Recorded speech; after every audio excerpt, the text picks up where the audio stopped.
Once you're done with all of your decoupaging and you have the paper wherever you would like it on your dog portrait, I have students that even like to put paper in the background, and you can do that as well, you're ready for paint. So this student is ready to start putting paint inside their portrait.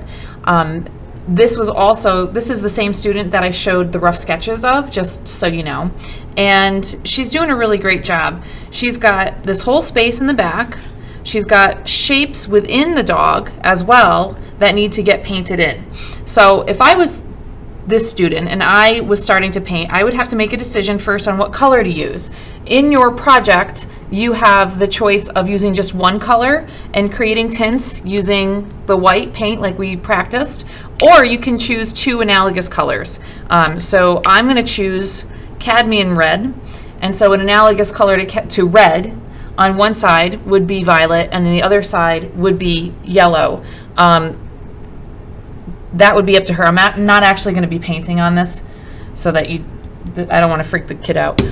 Anyway, the other choice that you have as well is to paint on top of your paper, which can be done, but you need this matte medium. Matte medium is a liquid that is essentially it's acrylic paint without any pigment. So it's clear, it's see-through, it's like the Mod Podge that we used.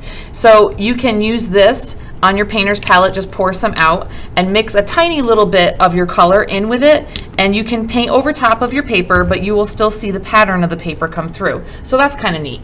And I want to show you one that the student has already started to work with their tints. Let's see if we can get more of it in the screenshot. There we go. So as you can see on this dog, I believe it's a German Shepherd, we have a different tint of the brown here and in the ears, and then the darkest brown is up here. So this student is using 1, 2, 3 tints. Your requirement for the project is to use at least 3.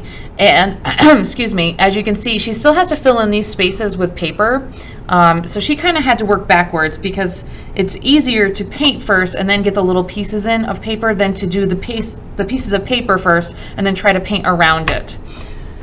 Once all of the painting is done, including the background, you're going to then either take a Sharpie marker, like the student did right here, and go around all of your shapes again, or something that I do on my own artwork is I get a very, very, very fine, tiny little brush, maybe a number 1 or a number 2 brush, and I actually paint in my dark lines. You can use black, or you can use a super, super dark color to do that with. Have fun!